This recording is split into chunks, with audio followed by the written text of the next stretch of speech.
Dauda Kahutu Rarara ya zarce da bidiyo Rema da ma wasu da yawa daga cikin manyan celebrities da ke kudancin Najeriya. Kar ku kora kwanyar kan da ke kokarin karkaro kurin fahimtar ku akan Dauda Kahutu Rarara. Ban katsi hanzarin ku ba, na san da yawa daga cikin mutane masu raunin aƙidar kishin tushen sukan iya musanta akan wannan zance. Sai dai a sa'ilin sa'ar su masalan sai ta salon sakon a saman kwakwalen ku, zan so sanar da ku sirrin sarƙoƙin da suka sarke a sako da lungun tunanin ku. Mafarin zancen da za ku azarce ni akai shine, duka magana ce ake ta baiwar waka. Idan da zamu fidda yare mu kalli zallar ma'anar cikar kwarewa a waka, zamu ga mafi akasarin masoyan da bidiyo ba wai suna bibiyar sa bane dan ya iya gina baitocin waka a bisa adabin yare da fasahar gina zance bane, sai dai da yawa ana bibiyar su ne dan salon kidaden sa na afrobeat, ba wai dan iya zuba kalamai na fikira da hikima bane. Wasu da yawa na son sani dan kuɗin sa da yake kashewa gurin tsara bidiyo ya fita a duniya. A kowace sabuwar wakar da bidiyo yakan zo da wani sabon salon sautin kidan afrobeat wanda shine zai tafi da kaso 70 na daɗi da farin jinin waka, sai kuma wani daddaɗan amshi da yakan gina akan wannan kiɗa tai da zai rinka ratsa zuciyar mai sauraro. Kaso 80 na yawan wannan wakar wannan baitin ne zai rinka maimaitawa, sai wasu tsirarin baituka da ba sa wuce 5 zuwa 10 wanda su ne za su tafi da sauran kaso 20 na yawan waka. Kaga kenan idan zaka bada maki a shahararrun waƙoƙinsa mai producing kiɗa shine ya cinye wakar da kaso 70 ba da bidiyo ba. Dauda Kahutu Rarara a karanci yakan gina waƙoƙi 2 zuwa 3 a cikin guda ɗaya ba tare da ɗabi'ar yayi ta maimaita wani baiti a matsayin shine karsashi na daɗin wakar ba, kamar dai da shi da bidiyo yake yi da ma wani ɗan baba na Kano. Sannan yakan fara da mabuɗi a kowace waka inda zai rinka jeran tama mai sauraro maudu'ai da zai magana a kansa idan ya shiga cikin gundarin waka. A wannan introduction kadai zai iya zuba zallar kalamai da karin magana na baitoci akalla 20 zuwa 30, kafin nan sai ya tsara amshi bisa topic na manufar wakar, sannan ya shiga gundarin baitocinta inda zai rinka ɗauko maudu'an da ya fara mabuɗin wakar da su, yana fayyace su, sharhin su, ƙarin bayani akan su. Tsantsar ma'ana da ruwan kalamai da ke cika matsayin cikar waka. Mabuɗin wakar Rarara ɗaya zai iya shanya lafiyayyun waƙoƙin da bidiyo guda 3.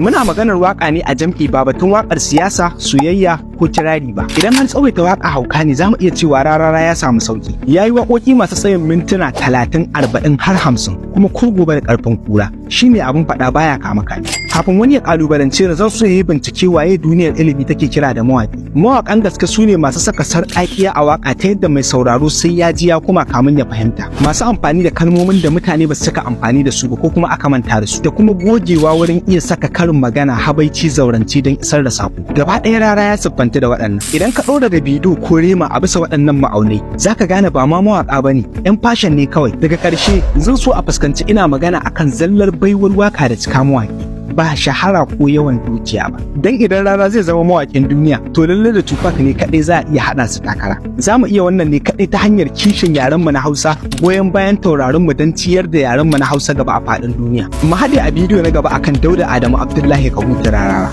Ina son ƙasa ta Najeriya, ina son yare na Hausa, ina kishin Hausawa a duk inda suke a fadin duniya. Abdul H Boy, sai wani lokaci.